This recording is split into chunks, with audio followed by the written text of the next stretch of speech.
नमस्कार। मैं ज्योतिषाचार्य अनुपमा अग्रवाल ज्योतिष विज्ञान चैनल में आपका स्वागत है। हमारी जन्म पत्रिका का हम अध्ययन करने जा रहे हैं।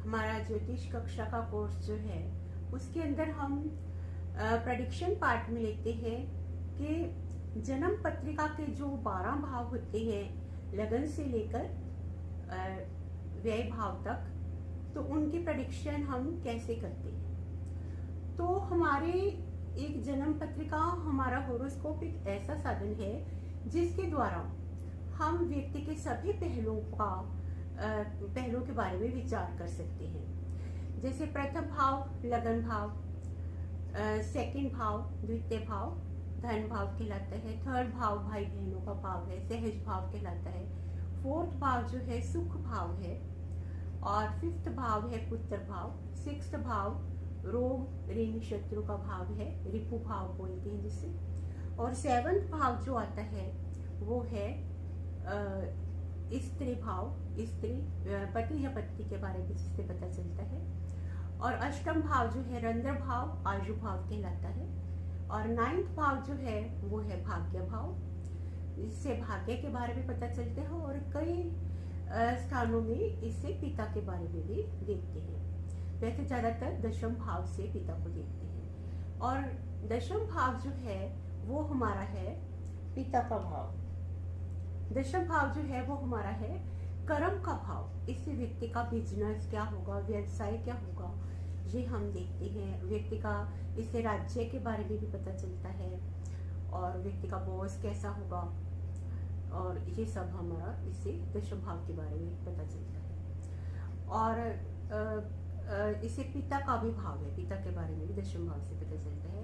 और फिर आता है हमारा 11वां भाव, 11वां भाव जिसे आय भाव कहते हैं। इससे बाएं कान के बारे में भी देखते हैं, और बड़े भाई के बारे में भी इससे पता चलता है। और फिर आता है हमारा 12वां भाव यानी 12वां भाव, द्वादश भाव जिसे बोलते हैं। तो ये मोक्ष का भी ग्रह है, व्यय भाव भी इसे बोलते हैं, और इससे लंबी यात्रा, विदेश यात्रा, हॉस्पिटल, जेल यात्रा, इन सब के बारे में पता चलता है। और मोक्ष भाव है भोग विलास, ऐश्वर्य लाइफ, तो ये सब हॉस्पिटलाइजेशन, तो ये सारी चीजें हम व्यय भाव से देखते हैं। तो हम सबसे पहले आज हम चर्चा करने जा रहे हैं प्रथम भाव के बारे में।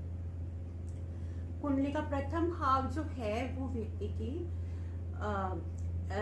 फिजिकल बनावट, शारीरिक स्ट्रक्चर, रंग रूप कैसा होगा, इससे हम कैसे स्टडी करते हैं। तो भारतवर्ष के प्राचीन समय से यह विश्वास है कि मनुष्य का शरीर जो है वो 5 महातत्वों से बना है। वो 5 महातत्व कौन कौन से हैं? पृथ्वी, जल, अग्नि, वायु एंड आकाश। इन्हीं 5 महातत्वों से शरीर की रचना हुई है। गोस्वामी तुलसीदास जी ने भी कहा है, क्षिति जल पावक, क्षिति जल पावक गगन समीरा, पंच रचित यह अधम शरीरा। यानी पृथ्वी तत्व से, तो ये 5 तत्व जो है तो उनसे हम कैसे स्टडी करते हैं ये हम आपको बताएंगे। तो सबसे पहले आता है पृथ्वी तत्व। पृथ्वी तत्व से अस्थि की बनावट, दृढ़ शरीर और अस्थियां।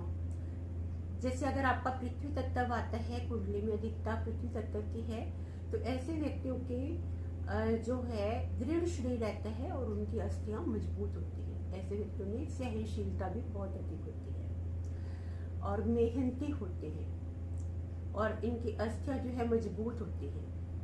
उसके बाद आता है जल तत्व। तो जल तत्व जो है, जिनमें जल तत्व की अधिकता रहती है, तो ऐसे व्यक्ति असाधारण रूप से मोटे होते हैं। उनके अंदर ऐसे व्यक्ति बहुत इमोशनल होते हैं, दयावान होते हैं, दयालु होते हैं, और चलायमान होते हैं। यानी कि इनके विचार जो है बदलते रहते हैं, परिवर्तनशील होते हैं। जल की प्रवृत्ति होती है जैसे चंचल, हसमुख, प्रसन्नचित्त, और सबके लिए दयावान होते हैं। उसके बाद आते हैं अग्नि तत्व। अग्नि तत्व जो है, जिन व्यक्तियों में अग्नि तत्व की दिखता होती है तो ऐसे व्यक्तियों का शरीर जो है कृष शरीर होता है। इनमें क्रोध की भी दिखता होती है, मंगल का ज्यादा प्रभाव होता है। उसके बाद आता है वायु तत्व। वायु तत्व भी कृष शरीर देता है और ऐसे व्यक्ति थोड़े बातूने भी होते हैं और इमेजिनेटिव भी होते हैं। और उसके बाद आते हैं आकाश तत्व। आकाश तत्व वाले व्यक्ति बहुत स्पिरिचुअल होते हैं, ये भी जल तत्व की तरह ही काम करते हैं। थोड़े ऐसे व्यक्ति थोड़े मोटे होते हैं, इसमें गुरु का प्रभाव ज्यादा आता है। तो इसके बाद हम स्टडी करेंगे कि ग्रह जो है वो कौन कौन से तत्वों के ग्रह होते हैं। 7 प्लैनेट्स हम स्टडी करते हैं, 7 ग्रह जो हैं। तो सबसे पहले पृथ्वी तत्व ग्रह। पृथ्वी तत्व ग्रह जो होता है बुध ग्रह है, वो पृथ्वी तत्व ग्रह है। उसके बाद आता है जल तत्व ग्रह में शुक्र एवं चंद्रमा आते हैं। फिर आता है अग्नि तत्व ग्रह। अग्नि तत्व ग्रह में सूर्य एंड मंगल आते हैं। और फिर वायु तत्व ग्रह जो है, वायु तत्व ग्रह में शनि आता है, शनि ग्रह आता है। और फिर आते हैं आकाश तत्व। आकाश तत्व ग्रह में बृहस्पति आता है। तो इस तरह से हम अब ग्रहों को कैसे विभाजित करेंगे। जो सूर्य जो है वो शुष्क ग्रह है और अग्नि तत्व है, तत्व उसका अग्नि तत्व है। और उसके बाद है चंद्रमा जो है वो जल ग्रह है और तत्व भी इसका जल तत्व है। जिससे अगर चंद्रमा का प्रभाव आ जाता है तो व्यक्ति बहुत ही ज्यादा मोटापा उनमें ज्यादा आता है। और फिर आते हैं मंगल। मंगल ग्रह जो है वो भी शुष्क ग्रह है और तत्व जो है अग्नि तत्व आता है। उसके बाद आते हैं बुध। बुध ग्रह जो है वो भी जल ग्रह है और उनमें तत्व आता है पृथ्वी तत्व। तो जिनमें बुध ग्रह का ज्यादा प्रभाव होता है तो ऐसे व्यक्ति तो स्थूलकाय तो नहीं होते हैं, क्योंकि जल और पृथ्वी तत्व जो है उनकी अस्थियां अंदर से मजबूत होती हैं। ऐसे व्यक्ति सॉलिड प्रकृति के होते हैं। और फिर आते हैं बृहस्पति। बृहस्पति जो है जल ग्रह है और तत्वों में आता है आकाश तत्व और तेज तत्व। ऐसे व्यक्ति थोड़े गरिमामय होते हैं, प्रभावशाली व्यक्तित्व होते हैं इनका और इनकी आवाज में बहुत दम होता है। इनकी वाणी बड़ी स्ट्रॉन्ग होती है और थोड़ा जल तत्व का भी इनमें वो आता है थोड़ा अंश, तो थोड़ा हेल्दी भी होते हैं, लेकिन ऐसा बहुत ज्यादा मोटापा नहीं आता। और फिर आता है शुक्र ग्रह। शुक्र ग्रह जो है वो जल